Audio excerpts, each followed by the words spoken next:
So welcome. It's July 16th, 2021. We have our uh, private teacher roundtable for ASTA, Colorado. And we have a wonderful guest today, Fritz Gearhardt.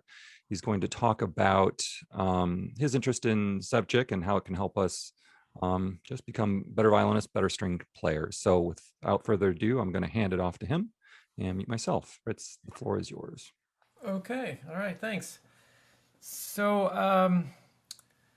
my name is Fritz Gearhardt, and I teach currently at the University of Oregon. I was born on the East Coast. I come from a musical family with two passionate music educators who are no longer with us. Pamela Gearhardt, who is a conductor, and my father, who is a pianist. I've taught initially. Well, initially I was playing in a string quartet and taught in Indiana for a while, and then I was for 7 years in North Carolina at East Carolina University. And then I came to the West Coast, and now I teach at University of Oregon. I've been here for a long time, since 19 was it 98, I guess. So it's been a long time. So I studied with Donald Weilerstein. I was at Eastman for my bachelor's and my master's. And so Weilerstein was the one that I guess introduced me to Sevcik. Weilerstein was a wonderful, wonderful teacher. If you know, and I think you've probably heard stories of him, and if you haven't, there's some wonderful anecdotes of kind of that he was the kind of the absent-minded professor. The story, this kind of stories where he would put an ice cream sandwich in his pocket, and I think there were all kinds of things like that. But the thing that's interesting, the interesting thing I like to say about him is that, although he had that reputation, he was really quite a brilliant man. Actually, he was, in a way,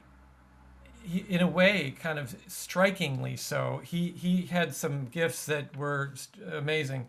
If he met anybody, he would remember them years later. If it was just after a concert somewhere, it was an incredible memory. He never wrote anything down that I remember in lessons, and he always knew what I was doing.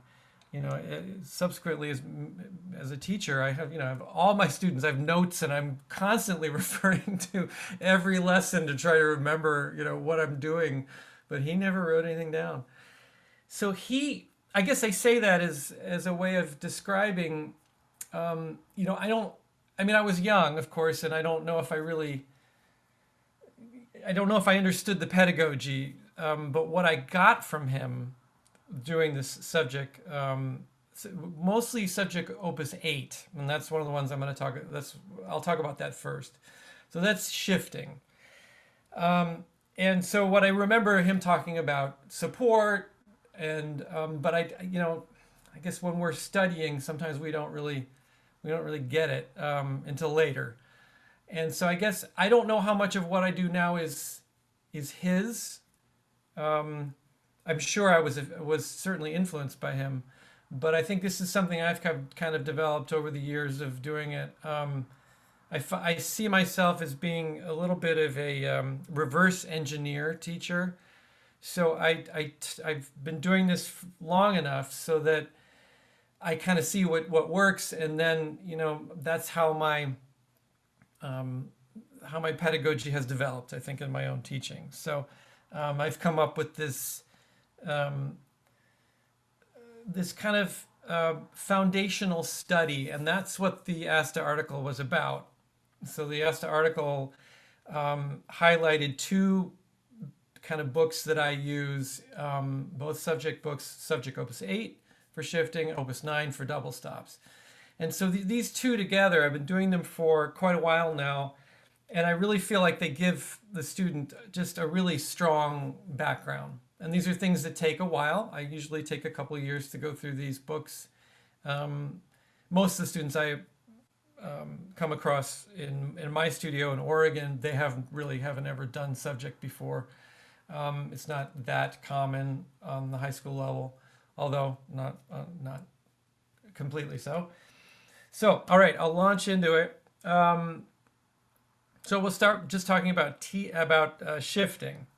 So I have an initial kind of warm-up exercise that I like to start with, and so I'll describe that and I'll play it for you. I call it proto shifting, kind of like the germ of shifting.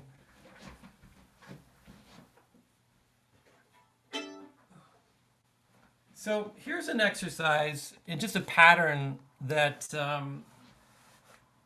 So let me just play to make sure you guys can hear. The sound isn't. Well, it's going to be terrible, but. So I hope that's all right. So this is how I start. I started developing this thing where I would start on the A string first, and then go to the E, and then the D and the G. And the reason I actually got that from a student who was complaining that the G string was too straining, when we're shifting, we're doing this kind of stuff. So that's why I started always starting on the A string. So so I start here on the A string, and then we just do an octave shift. And here's the pattern that I like to start with. So we're just going to do an octave shift on the down bow, stay up there for a half note, and then back down again. So like this.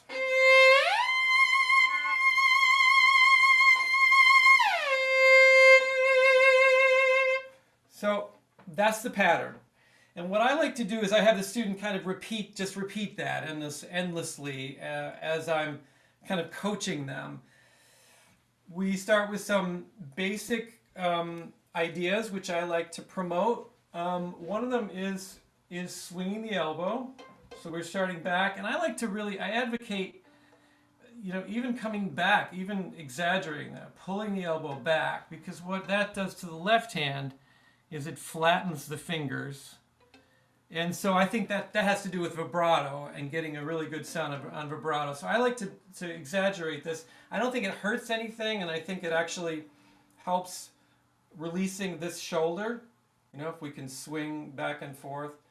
So so we start back, come around, and then probably the most important thing is when we go back. Swing back, and I like to say elbow back, lean back.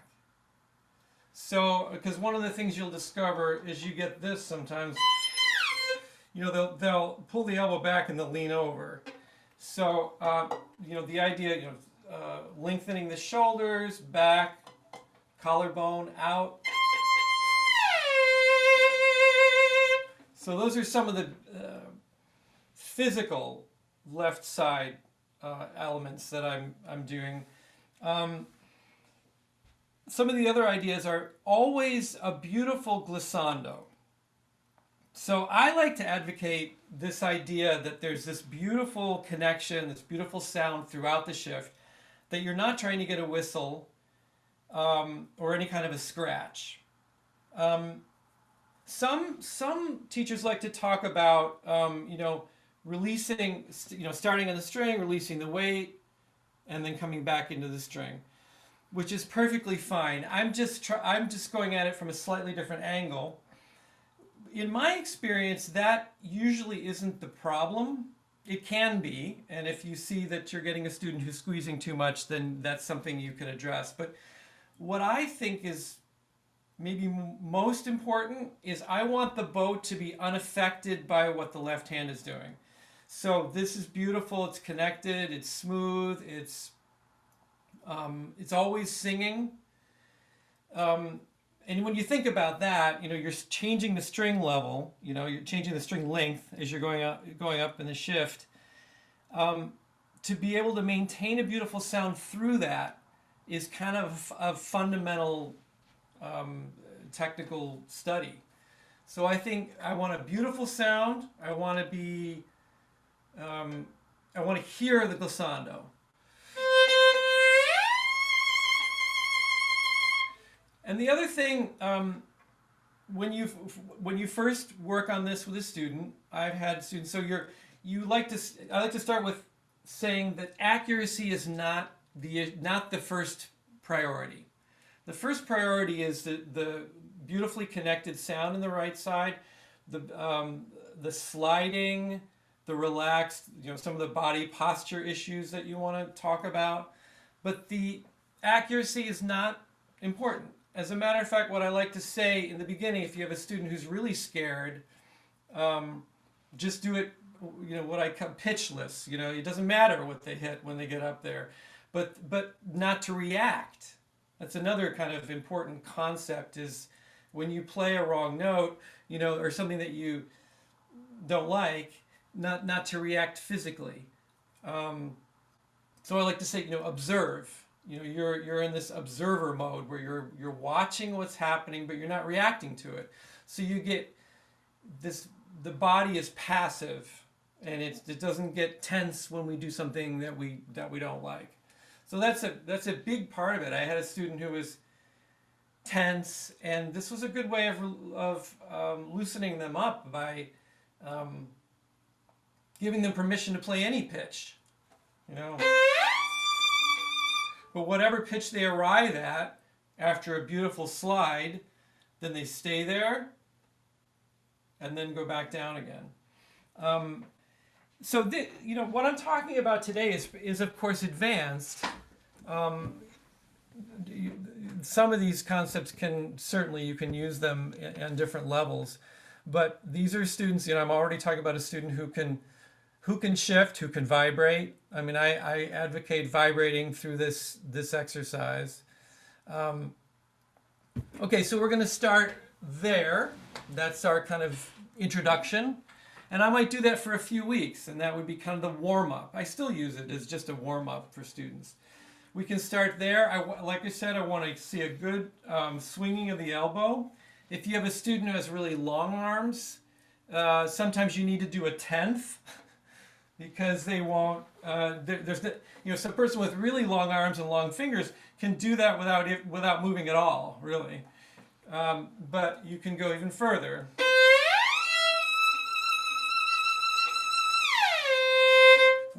So you can get some motion going on in the left hand. What you just heard me do was also a great topic, which is the minute I shift, I hit a string as I went around. So this arm is moving a lot, and this arm is not. This arm is staying on the same plane. So that's also, I think, kind of a very global, important posture issue. Separating the hands. So this is just a great warm-up exercise to do. So we'd start in the A string, do the E string, D and the G, and I would spend a couple weeks until I feel like some of those concepts are strong and steady, so that we can move on to the next issue. So then I'm going to move into subject opus 8, and so the article. If you're interested, I've got a website, just fritzgearhardt.com, and you can go there, and under teaching, you'll find the articles. I've got all the ones that I've written. So there's not a ton, there's a few. So if you want to refer to what I've done, you can look at that. Obviously in the article, I'm very specific about which numbers to like an order, like a certain order that you can go through in this book. But I'll kind of outline it right now. So starting with same finger shifts. So subject is organized the book small shifts to large shifts, basically shifting a whole step, a third, a fourth, a fifth, etc. But all different kinds are kind of mixed up in each level. And it's not, I wouldn't do the book from beginning to end. It's not that type of a book. You have to kind of know what you want to do and decide, show the student how to go through the book. So I like to start with octave shifts, or the larger shifts toward the end of the book. It ends with octaves. So I start with same finger shifts. So here, I'm going to show you, I'll share the screen briefly just to show you what the book looks like if you're not familiar with it. So here's subject opus 8. we start with these small shifts. We're just doing, so change of the position between the first and second, second and third, third and fourth, and each bar just keeps going up, okay?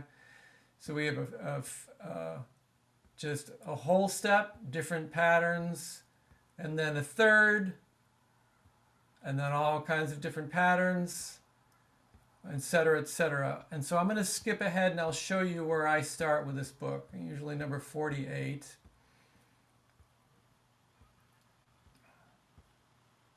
So here's number 48.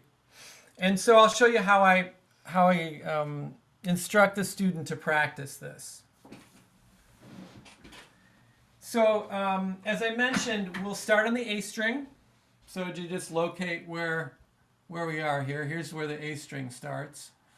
And I do this quarter note per bow at a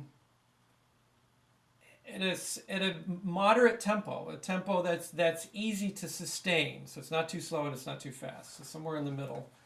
And so here's what we would do. We would just put a repeat on the bar and just keep going back and forth. And depending on how the student is responding to what you're working on, I develop a list. I say, these are the things I want you to think about. 1, 2, 3, 4. And so as they practice this over and over again, maybe the first time through, they think about the first thing. The second time through, they think about something else, and so on. So you can kind of rotate your awareness to the different areas, of your body as you're practicing, over and over again. So here's number 48, and we would start kind of like this.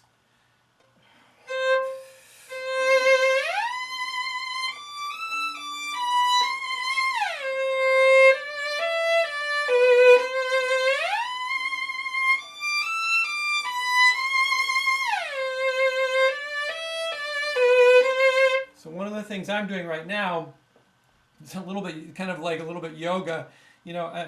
I might say as you're playing, exhale.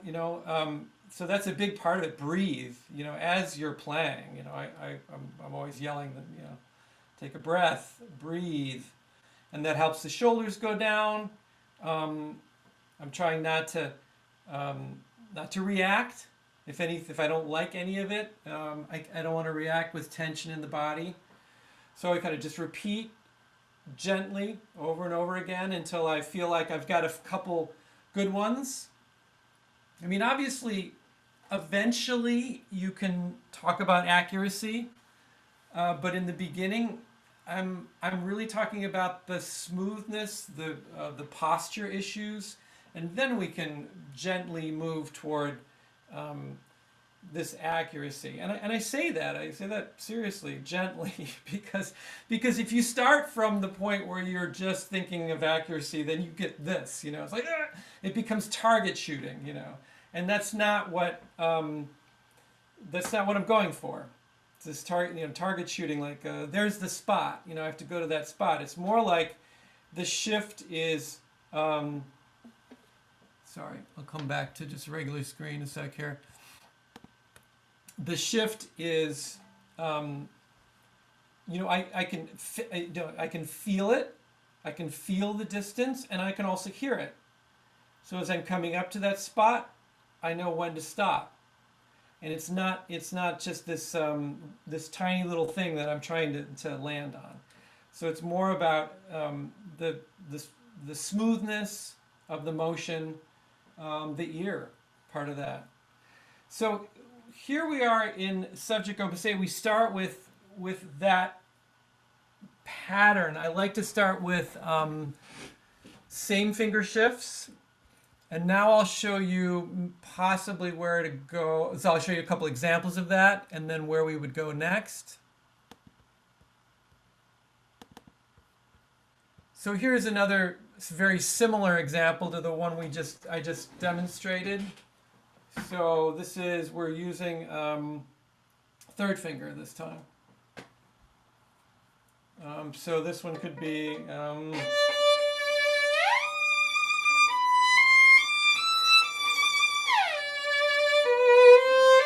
breathe, exhale.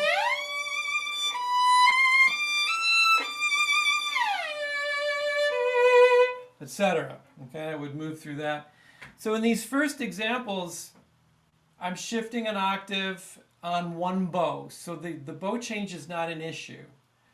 But when we start getting into some of these other ones, then we can start discussing what type of shift. You know, is it an old finger shift or a new finger shift? Let me find an example here. These are not all. Let's see, what's a good one here? Okay, so this first one is an example of, well, we're doing, again, a same finger shift, but now we have a bow change. If I do this as a quarter note per bow. So where do we put the shift? This becomes one of the things that I start talking about throughout the book. We have to decide, you know, as we're doing each exercise, okay, where are we going to shift relative to the bow change? So in this example, maybe I'll say, I want you to shift on the down bow, and then when we change to up bow, at the arrival of the pitch. So this one would look like, I'm looking at number 47 now.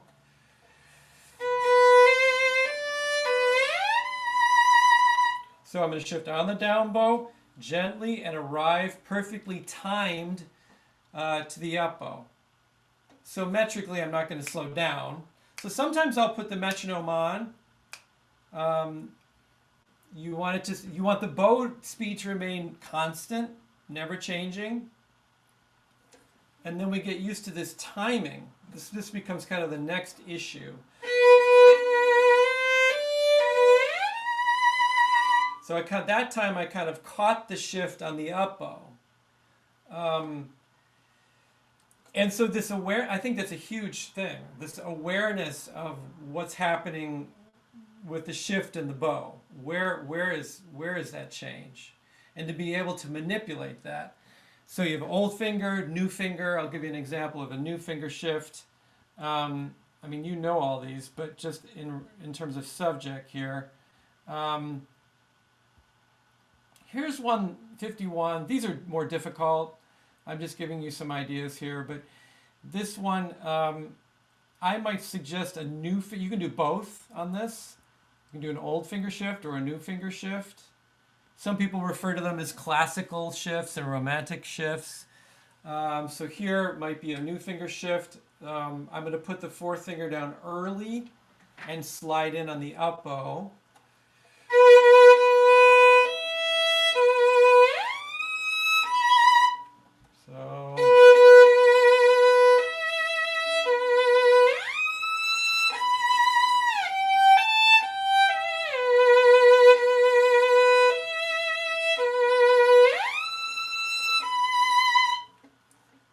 So that's where I start, octaves.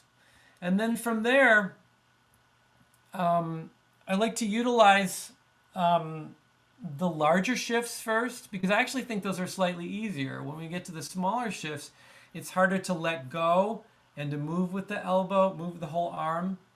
It's a little more challenging. I'll give you an example of maybe now sevenths are wonderful.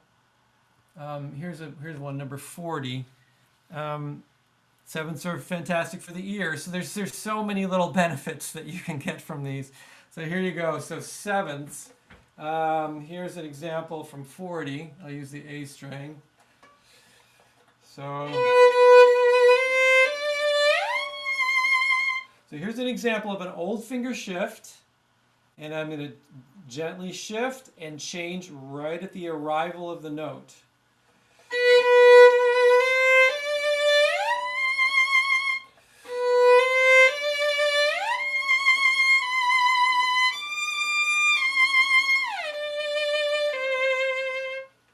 What was I going to do?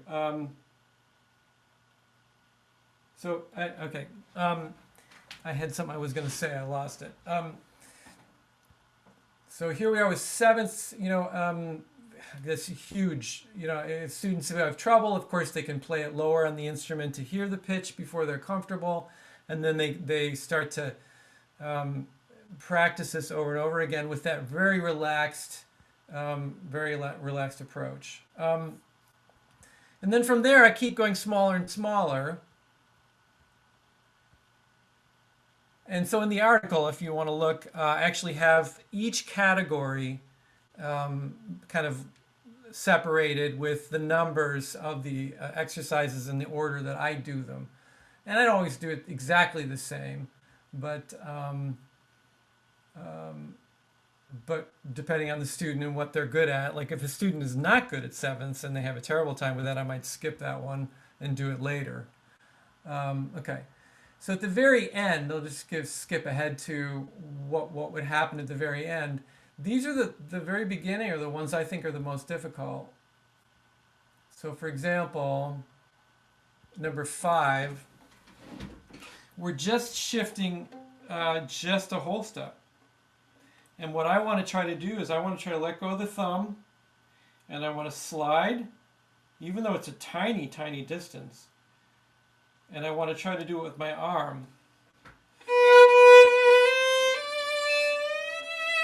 So I say a shift, by definition, means you're moving the thumb.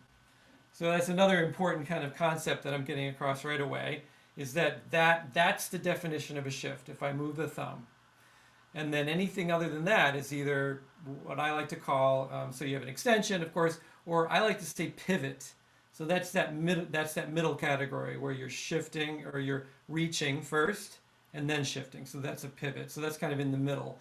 But so you get that idea. This is a true shift. We're not gonna extend or anything here, or move or use the wrist to get from position to position. We're actually going to move the thumb.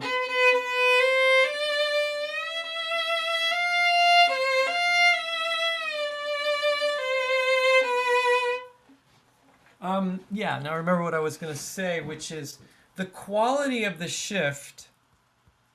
I like to say that it would be appropriate in a romantic concerto. So that's the type of shift you're looking for, which is not academic. Academic I would describe as being, something that's like a glissando or an effect. It doesn't really say, it's too slow, basically. But if it's too fast, it creates an accent. Then you get zhut, that kind of thing. So you want a shift that would sound perfect in Barber concerto, something like that, something that fits. It sounds beautiful singing. So that's where we start with Sevcik Opus 8. So why don't I just briefly pause and open it up if people have any comments or questions, and then I can go on with the next topic. Feel free, jump in. So I'll fire away here. So what rule does, or what's the balance, maybe ratio of scales to Sevcik / etudes? How do you break that up? Do you just kind of delve into that a little bit? That's a great question. Kind of like I like to say, kind of like the proportions of your meal. What are you going to do? How much of each thing? Yeah, exactly. I think this can be really valuable, like the proto shifting exercise. Sometimes I can even see that going before scales. Because it's a global thing about just moving the arm back and forth. And even if you did kind of the non-pitched version where you're just doing glissandos, you're stopping on a pitch and going back, that can even be kind of a very first step in a lot of cases. But I do in my own teaching, I do the Glamian system of acceleration, 2 to 24, on scales, and that's what I start each lesson with. And so I have a whole thing I could talk about that. But so scales, and I add arpeggios when the student's kind of ready for it. So I might actually skip that initially. But scales, this Sevcik Opus 8, and double stops. I mean, those are kind of like the 3 pillars of the technical work. I mean, this is not etudes. So I tend to use etudes for What I like to, I think of like little note reading exercises. Like for me, I think it's really important for students at my level when they come to college to learn notes. So as they come in, I like to try to get them to do an etude a week or a portion of an etude, whatever they do, which is assimilating those patterns and being able to play them without stopping. And so my general approach with the etudes is beautiful sound, doesn't have to be fast, good intonation. And I like the etudes where it's like all sixteenths or all triplets. So it's just pretty simple. There's no rhythmic issues. There's no stroke issues. I'm just looking for, this continuity, beautiful sound. Because I'm doing so much of this technical work, I don't use etudes to promote or to, I don't use etudes for their specific technical reason. I mean, there's a couple pet etudes I like to do, but I'm actually using them kind of like little note reading things. So if you use the etudes more for the technical aspect, then maybe you wouldn't do as much of this. So in what I like to say with the students, I have a whole little Karate Kid kind of lecture I talk about, which is you're doing this paint the fence. I don't know if you know the movie, but anyway, it's a repetitive thing you're doing over and over again, and you're thinking, why is he making me do this? Why are you forcing me to do this? And then at the end of the process, all of a sudden you can do something, and it's natural because you don't have to think about it anymore.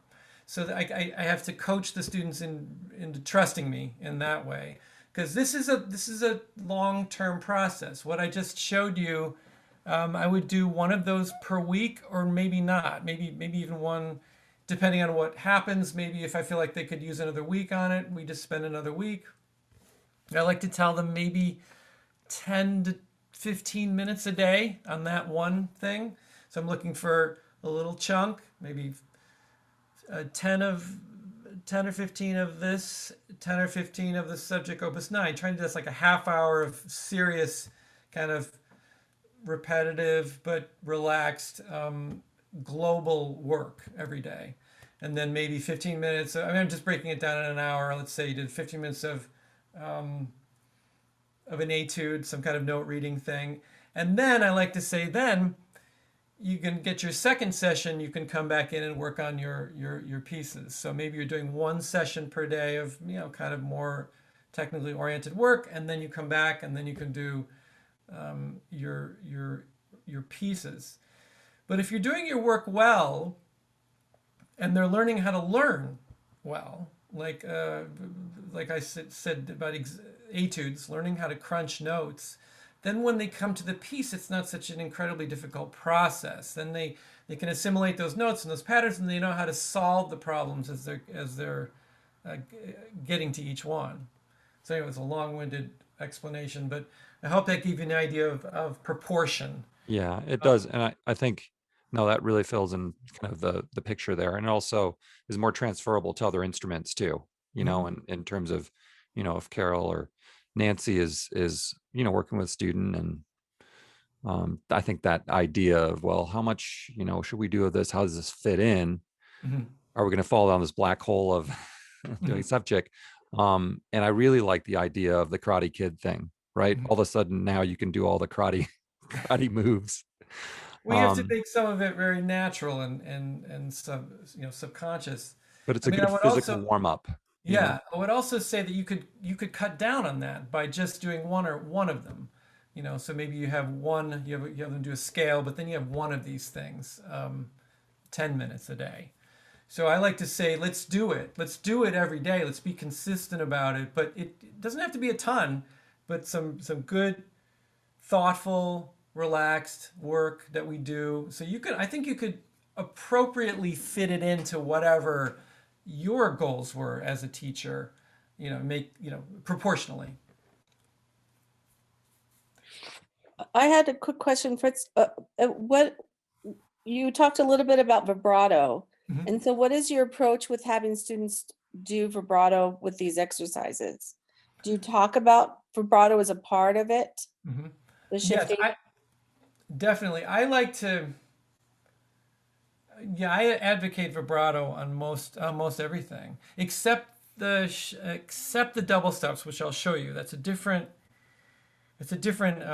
objective in that. When we're just because that I'll explain that that's more to do with the bow. So that's the only thing I don't do vibrato on. Do vibrato on scales, arpeggios, all these things. So it's more of a realistic sound. It's not an academic sound, but it's a beautiful sound. You're always, I keep kind of going back to that. What would, if this were in Bach, if this were in, some Dvorak that you're working on, what would you want it to sound like? This little pattern, this little collection of notes. So it's always a beautiful vibrato, relaxed approach. Yeah. Anybody else?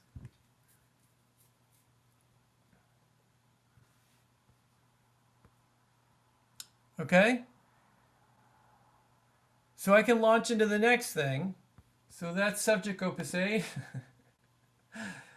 So, oh yeah, by the way, I have a little graduation certificate I made for these. I'll send it to you. It's got, the picture of Sevcik on it. And, it says, you've successfully completed, through years of boredom, so, this, as I said, it's about a 2-year process, maybe one per week. And I just don't hurry it. It's something that you do over time. But then you actually give them a little certificate at the end they can put on their wall. Do you have to actually complete every one of them to get a graduate? No, I don't think it's necessary to do all of them. I mean, if you do one per week, even in, just during the academic year, it's to take you 2 years, and you don't have to do every one. So yeah, some of them I think are really difficult. And I explain that in the article, the ones that I think are the most difficult and why maybe it's not important to get there. It's really those first ones that I think are so helpful. All right, so now I'll talk a little bit about double stops, which is kind of the other big foundational thing I do, and I approach it in a very different way that I was describing with the shifting. So I use Sevcik Opus 9, and I'll share the screen and just show you what the book looks like. Sevcik Opus 9 is a very, very, let's see, how do I say?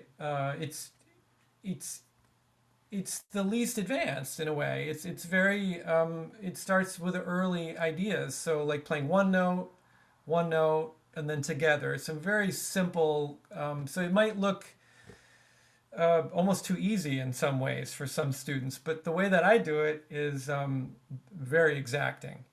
So I'll just share the screen just so I can show you the book. This is Sevcik Opus 9. And so right away, I'll just show you. So something like this, where you're playing one note, and then together. That's a pretty easy, idea, an introductory double stop kind of thing. And then in some, that's where we start. One note together. Then we go through holding one note and changing another finger. So one note stays the same and you're changing another finger on the other string. And again, this is outlined in the article if you want to look at it. From there, we go to changing both fingers. So like this one, you're doing 6, and you have to change both fingers. Okay? And then from there, the last category is sliding both fingers. So an example of that would be, let's see, this one. So these 6 where he's going, just using 2 fingers and sliding them back and forth, and then going up the string like that. So I use this book in a very specific way, and I'll describe how I do that. So first of all, I wrote an article on using Tartini tones in teaching. And are you guys familiar with Tartini tones? Have you ever kind of utilized that in your teaching? Okay. Well, let me show you just one little clip of a YouTube video, which you can find. if you Google Tartini tone, you'll come up with a bunch of stuff, and some of them they're all interesting, but some of them are it's difficult to hear sometimes, and also difficult to do over Zoom. But I can try to describe this. So a Tartini tone is not an overtone. Tartini tone is this, Hindemith called them resultant tones. So when you play a double stop, there's this kind of third pitch that you can actually hear, depending on the interval. Some are more obvious than others. And I'll show you I'll show you my first example, but let me show you this little clip from a YouTube video so you can see what this person has. I'll just play it for you. They're showing you what a Tartini tone is. So let's see.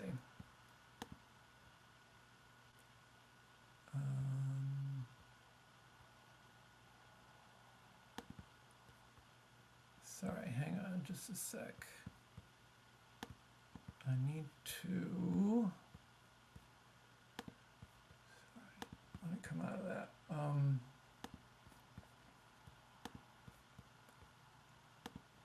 And I'm going to share the sound. So let me know if this is a problem, because I've had people tell me that nothing comes out when I do this. But so let me know if it's a problem. Okay, so here is a little YouTube video, and I'll send you the link. I just queued it up to this one place, and I'll just play a little bit for you.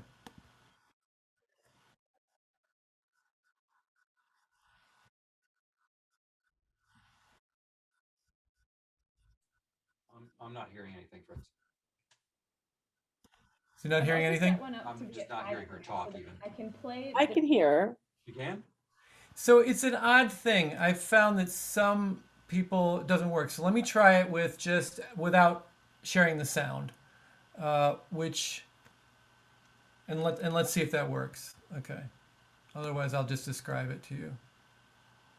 So this is without sharing the sound, but you'll hear it anyway, a different way. Okay, so here, see what this sounds like to you.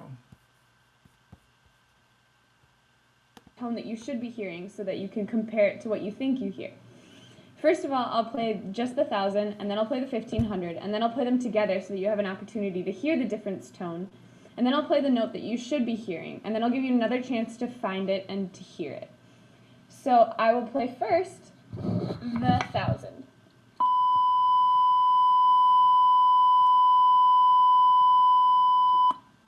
Now the 1500.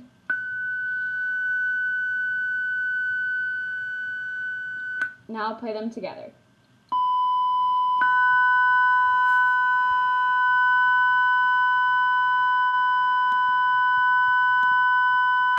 So I'm just going to stop the video there. I don't know if any of you noticed it. Could you hear anything? Or Yeah. Yeah, there's an odd little event that happens in your ear.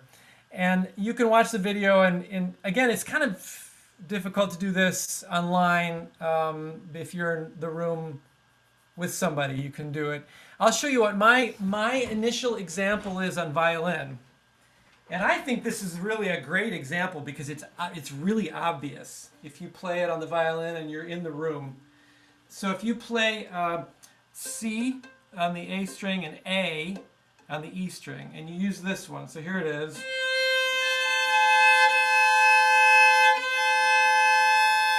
You're going to hear an F. That's what you're going to hear.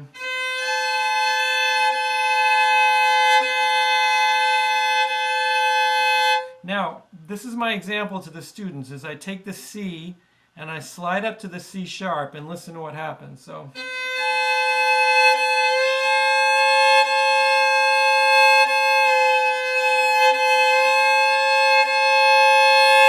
And if you were in the room with me, I really think you would hear it. It's really loud on the violin. It's something about the timbre of those pitches.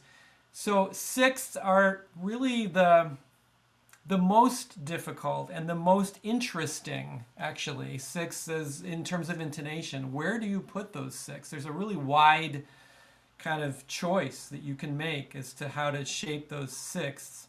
And as you listen to the piano, of course, which is tempered, those sixths sound incredibly out of tune to a string player. You know, it's not where I would place them if I were to choose the intonation that I like. So sixths are really one of the more interesting, challenging intervals. Of course, fourths are a little bit more obvious. There's a kind of a spot that seems really good. I won't go into it a ton, but in that case, the Tartini tone is one of the pitches that you're playing down an octave, and so it just sounds in tune when you play a fourth. It's easier to find that. With the sixth, it's actually a separate pitch, the different pitch, and it's very there's a wide choice there you have to make. Okay, so I just say this briefly. I could go into this for a long time, but just to say that this is one of the objectives when I'm working on this double stop kind of work. And you can't approach this unless you already have a student who has good bow control. That's the big thing, because you have to be able to draw the bow in a very absolute uniform manner without speeding up or slowing down and staying on both strings. So that's one of the huge benefits of doing this. Again, it's a long-term thing. This is something that you're going to just do to practice. So now I'll show you the first example from the book, and I'll show you how I would practice this one. So here I'll share just the book with you. So here's number 3, and so maybe I would start with this one because I would talk about Tartini tones initially with the student. I would ask them if they can hear it. I might have them play that double stop that I just demonstrated, and I would move their fingers. I would adjust their fingers just a little bit this way or this way, so see if I could get that sound to be obvious to them.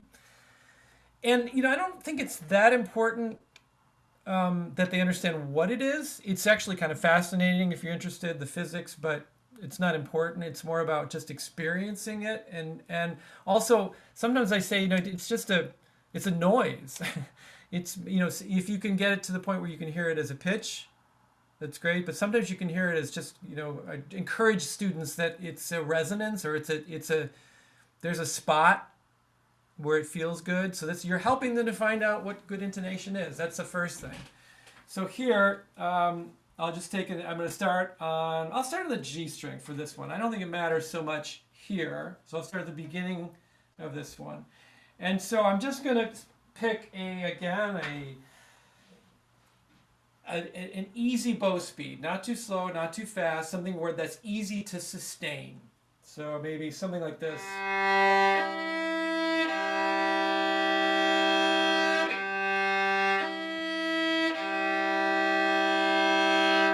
So on that up bow, what I'm really looking for is that perfect draw, maintaining contact with both strings. If you speed up or slow down, it's extremely obvious. So you get an accent, or you lose the pitch for a second if you're not drawing the bow just perfect. So there's a lot of things you have to even start this. Of course, you've got to have good bow control. The bow's got to be straight. You've got to be able to maintain the same pressure throughout the stroke. That's really important. So you have to have that to begin. Then you're listening really deeply to where you want that pitch to be. And so I would say, again, this is similar to the shifting. Repeat it over and over again until I like it, then I go on to the next one, and so on, and move through it like that. So this is really just this is an introduction to this first little exercise here.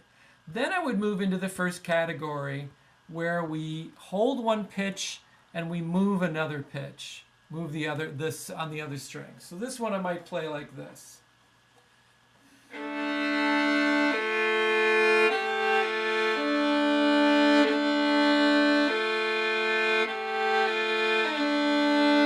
And also, you have to do this with a student who has the ability to weather, some of this more It's really specific, dry work. And I think there has to be some sort of a fascination with it. I mean, I find it really fascinating what it sounds like when you get it in tune, that spot.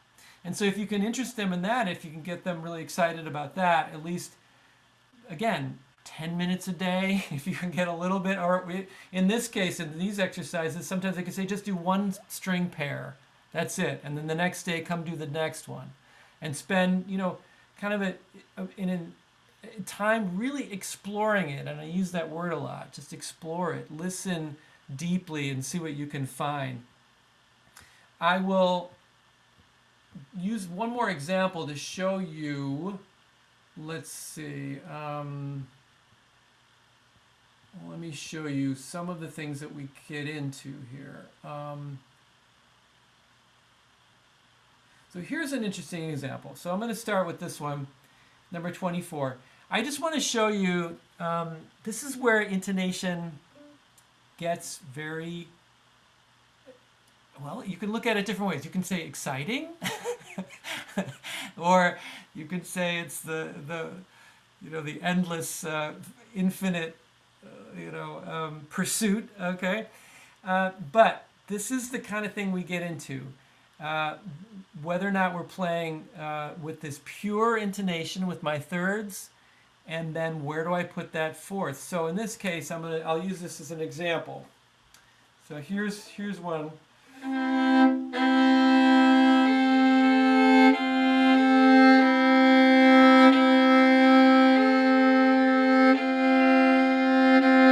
So when I did that, to make it sound beautiful, I put the E in a certain place, and then I put the F in a certain place, and they were really far apart.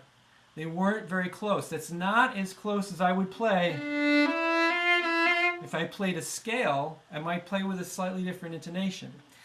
So you see I'm opening up a huge can of worms here. So obviously you're not doing this with a younger student because you don't want to be saying, the E is here sometimes and it's here other times. That's too advanced. But when you get to a certain level with students, you can say that and you can show them how the pursuit of intonation is, it's actually quite fascinating. There's some really wonderful examples I used. Let's stop sharing for a sec. I did with my class this year. I discovered on my keyboard, and I have a program that I use, Logic. I discovered that I could pull up different tunings of the piano. And it was wonderfully instructive because I could show the students here's the modern piano that we're used to hearing, and here's Bach's tuning, and then you go back and you play it and you hear, it's so striking how some chords sound great and then other chords sound terrible.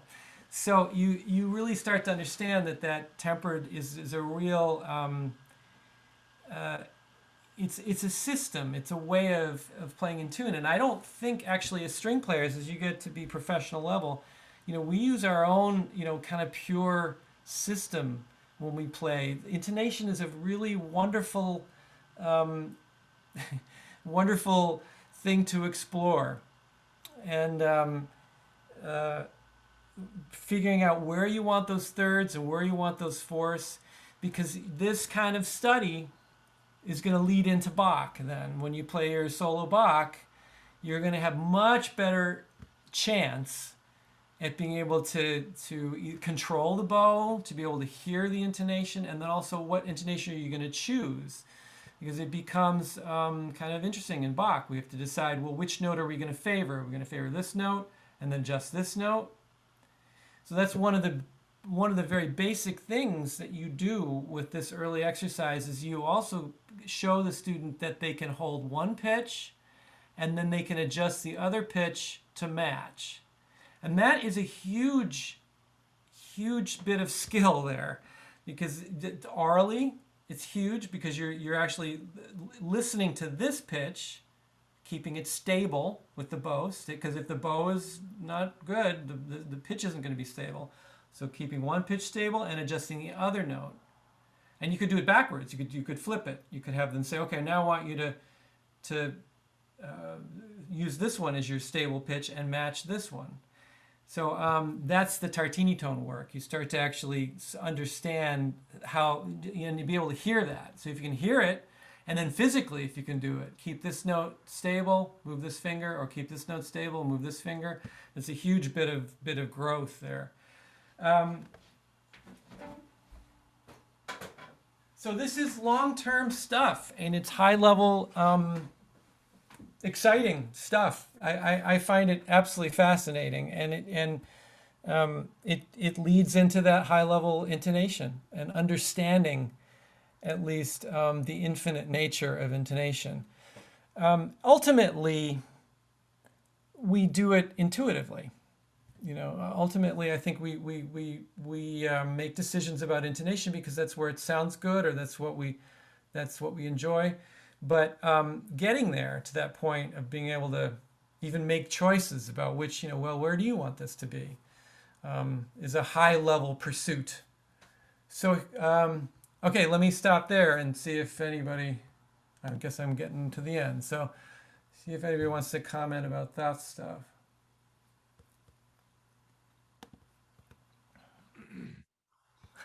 Okay, so it strikes me that partly what you're training here is, or training out of a student, is an impatience to get through content, essentially, right? So it's kind of the Karate Kid kind of method again, where it's like you're training them, but they don't know that they're being trained.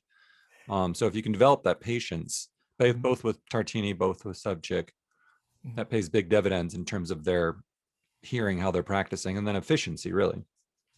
Yeah, I mean, obviously with a younger student, you'd have to take my ideas and you have to distill them down to something simple that you could do in a lesson, even just to talk about, or just to introduce. No, not everybody's going to be up for this kind of stuff. But when you get to a certain level, you can show, that bow speed and what you need to maintain to be able to hear something clearly. And the other huge thing that I think that you can get across to any student, to younger students, would be the bow affects the intonation. If the bow speed isn't perfect, if the bow isn't straight, it's all going to affect the intonation. So this has to be good. So that's a huge, if you can get that across, that's huge. And then they know, because immediately you go here to try to fix something, and really it could be this. It could be that the bow was going too far toward the fingerboard, hit a spot, and then the pitch went down. So that I use that classic, just to demonstrate for students. I'd say, you pick a pitch and then you go. See, that sounds good. I'm not going to move my hand now. So you hear the pitch went flat. But that's because my bow wasn't controlled. I played too much weight in a place where it was not strong enough. And so if you can get that across, that's a huge bit of learning right there. I also wonder, sorry to monopolize, but I also wonder, what was Sevcik's approach to his students? Did he expect students to practice 8 hours a day and 2 hours of that be his stuff? Or do you have any insight into that? I don't know if I do, but all I can say is that when you look at his books, you start to wonder what kind of a person he really was. But what kind of insane person could actually? I mean, the number of volumes that he has. Have you ever seen? He actually ripped apart the Mendelssohn Concerto and wrote a book that took every phrase of the piece and broke it down. I think there's some kind of insanity there. So yes, everybody has to decide as a teacher. I know you probably think I'm absolutely crazy, but you have to decide how much of this and what type to do with your students, and what you can stomach. But there's some wonderful concepts that I think are useful. And why did you just choose these opuses? What are the other opuses? Were there any others that you sometimes use with students, or? Well, there are many double stop books, and some of them are very complicated. What else did I do? I picked the Opus 9 because it's simple, and it's about moving one finger. Again, it's that control in the bow, moving one finger and really getting to that really high level of intonation. So you're really hearing that high. And even if you did this for a tiny bit every day, or even just part of a lesson, I think there's a lot of benefit. But in terms of the other volumes, there's a ton, and of course he does a lot of stuff with bow, which I don't use. That's just obviously I'm doing a ton. I don't need any more stuff. But yeah, he does a lot of stuff with strokes. His other volumes on double steps are much more difficult, much more advanced than this one. Interesting. Anybody else have any questions? Good. No. All right. Well, I think I'm going to end the session. Thank you so much. This has been very, very helpful. And I really appreciate you coming to chat with us. And yeah, it was just very, very interesting.